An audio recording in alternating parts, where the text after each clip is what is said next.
Assalamualaikum warahmatullahi wabarakatuh. Tapi pun, perkembangan zaman terus memaksa kita untuk beradaptasi dengan teknologi yang semakin canggih.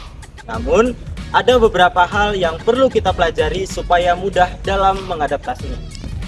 Dalam era digital saat ini, sistem informasi manajemen sangatlah penting bagi bisnis karena banyak informasi yang tersedia dalam bentuk digital. Sistem informasi manajemen berfungsi untuk memantau kinerja bisnis, mengoptimalkan proses operasional, mengelola sumber daya manusia, memperbaiki kualitas produk atau layanan, dan meningkatkan efisiensi biaya. Dengan menggunakan sistem informasi manajemen, manajer dapat mengambil keputusan berdasarkan informasi yang akurat, tepat waktu, dan terkini. Video ini dibuat guna memenuhi tugas mata kuliah Sistem Informasi Manajemen dengan dosen pengampu Ibu Ratna Dewi Setiawati, MPD. Selamat menyaksikan!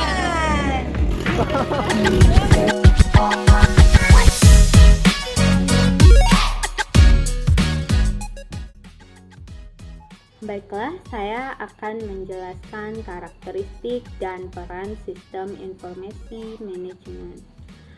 Sistem informasi manajemen atau Management Information System adalah sistem yang digunakan untuk menyajikan informasi dalam mendukung informasi manajemen dan pengambilan keputusan dalam sebuah organisasi. Sistem informasi manajemen seringkali disebut juga sebagai sistem peringatan manajemen atau Management Alerting System, karena sistem ini memberikan peringatan kepada pemakai, umumnya manajemen terhadap masalah maupun peluang, menurut Hak tahun 2000 halaman 213. Nah, istilah yang lain menurut SWAS tahun 1998 halaman 55, sistem informasi manajemen adalah sistem pelaporan manajemen atau Management Reporting System. Biasanya, sistem informasi manajemen menghasilkan informasi untuk memantau kinerja, memelihara koordinasi, dan menyediakan informasi untuk operasi organisasi. Umumnya, sistem informasi manajemen diambil data dari sistem pemrosesan transaksi. Nah, menurut Turban tahun 1995 halaman 209, sistem informasi manajemen memiliki beberapa karakteristik, yaitu yang pertama beroperasi kepada tugas-tugas yang terstruktur, yakni pada lingkungan yang telah mendefinisikan hal-hal berikut secara tegas dan jelas. Nah, hal-hal berikut yang saya sebutkan tadi adalah prosedur operasi, aturan pengambilan keputusan, dan arus informasi. Yang kedua, meningkatkan efisiensi dengan mengurangi biaya. Selanjutnya, yang ketiga, menyediakan laporan dan memudahkan akses yang berguna untuk pengambilan keputusan, tetapi tidak secara langsung. Manajer menggunakan laporan dan informasi serta membuat kesimpulan-kesimpulan tersendiri untuk melakukan pengambilan keputusan. Adapun peranan penting sistem informasi dalam organisasi menurut Alter tahun 1992 halaman 103 meliputi 1. Berpartisipasi dalam pelaksanaan tugas-tugas atau otomasi. Kedua, mengkaitkan perencanaan, pengerjaan, dan pengendalian dalam sebuah subsistem. Yang ketiga, mengkoordinasikan subsistem-subsistem. Yang keempat, mengintegrasikan subsistem-subsistem. Komponen sistem informasi manajemen. Carolina Niken membagi komponen sistem informasi manajemen ke dalam 3 komponen. Yang pertama, komponen sistem informasi manajemen secara fungsional. Komponen sistem informasi secara fungsional, menurut Carolina Niken, adalah seluruh komponen yang berhubungan dengan teknik pengumpulan data, pengolahan, pengiriman, penyimpanan, dan penyajian informasi yang dibutuhkan untuk manajemen, meliputi sistem administrasi dan operasional, sistem pelaporan manajemen sistem, sistem database, sistem pencarian, dan manajemen data. Komponen sistem informasi disebut blok bangunan.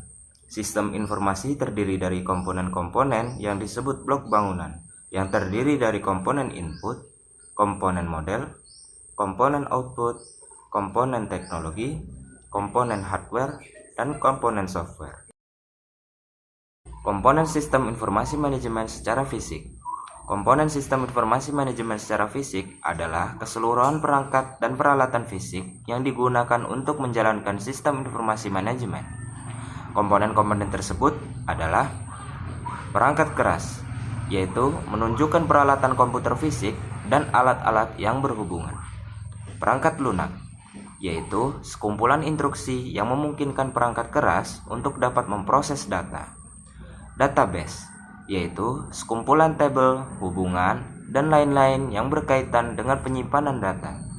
Prosedur pengoperasian, yaitu tatanan, aturan, atau petunjuk. Yang terakhir, personalia pengoperasian, yaitu ahli komputer, manajer, pengguna, analisis, programmer, manajer database, dan jabatan-jabatan yang berkaitan memanfaatkan sistem informasi berbasis komputer. Komponen kualitas informasi. Adapun keenam komponen informasi tersebut adalah root of information, bar of information, branch of information, stick of information, butt of information, and leaf of information. Saya di sini akan menjelaskan tentang struktur sistem informasi manajemen pendidikan. 1. Hakikat struktur sistem informasi manajemen. Sistem informasi manajemen berusaha untuk menggabungkan keduanya dengan bertumpu pada norma organisasi dalam mendukung kegiatan organisasi.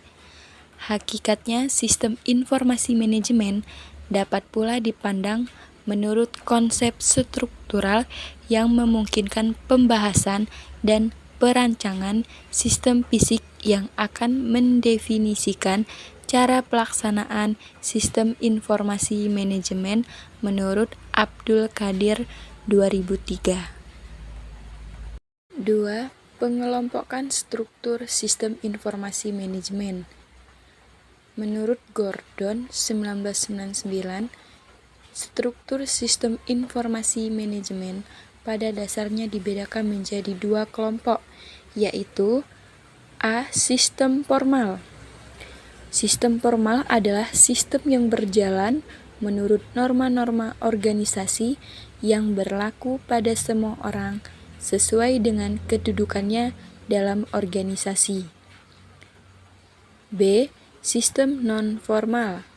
Sistem non-formal adalah sistem yang berlaku di lingkungan organisasi melalui saluran-saluran tidak resmi, tetapi mempunyai pengaruh cukup kuat dalam kehidupan organisasi yang bersangkutan.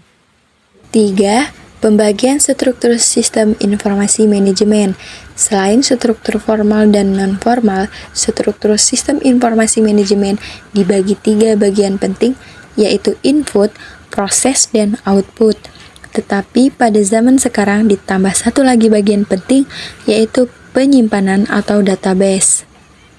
Maka dari itu, Gordon 1999 membagi wilayah sistem informasi manajemen berdasarkan kepentingan.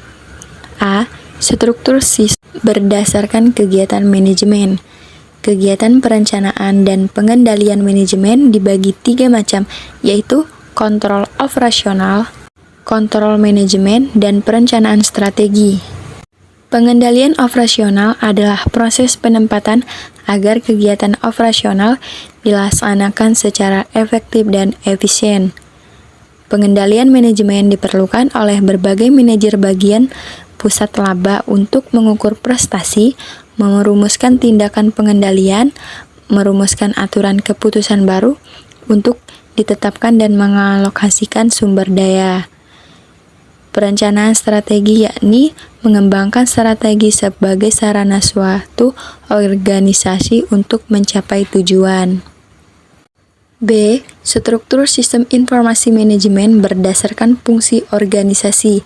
Setiap informasi dapat dianggap sebagai kumpulan subsistem yang didasarkan atas fungsi yang dilaksanakan dalam organisasi. Subsistem-subsistem yang umum adalah sebagai fungsi utama suatu organisasi dalam pemasaran produk, logistik, personalia, keuangan, dan akuntansi. C. Struktur sistem informasi manajemen secara konseptual dan fisik. Menurut Kadir 2003, struktur SIM dapat pula dipandang menurut konsep struktural dan struktur fisik. 1. Struktur konseptual. Struktur konseptual suatu sistem informasi manajemen adalah untuk subsistem fungsional yang terpisah ditambah suatu pangkalan data, beberapa aplikasi umum, dan model keputusan. 2. Struktur fisik. Semua aplikasi terdiri atas program yang sama, terpisah, tetapi hal ini tidak selalu demikian adanya, sehingga ada penghematan yang cukup besar.